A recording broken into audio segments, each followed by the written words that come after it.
এই যে একজন লাইভে এলো, বলল আমি ওপরে চলে যাচ্ছি, হেন তেন, তারপর তাকে বাঁচানো হলো।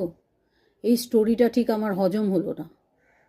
কারণ যে মাকে এত ভালোবাসে, মায়ের অপমান হয়েছে বলে শ্বশুরবাড়ির সব লোকজনকে মানে নিয়ে টানাটানি করে একেবারে সম্মান টম্মান সব ধুলোই মিশিয়ে দিয়েছে। সে মাকে যখন এত ভালোই বাসে, তাহলে সে কি করে মাকে ছেড়ে ওপরে চলে যাবার ব্যবস্থা করলো? তাহলে কি জানতো যে আমি ঠিক ফিরে আসব, ওপরে যাব না? এটা সোশ্যাল মিডিয়ার জন্যই কি স্পেশালি শ্যুট করা হয়েছিল? আমার তো সেখানেই মনে হয় কিছু একটা প্রবলেম আছে, রহস্যর গন্ধ আমি পাচ্ছি। আপনারে কি মনে করছেন? আমি আজকে বলতে বাধ্য হচ্ছি, আমি না হলে এরকম কন্টেন্ট বানাই না।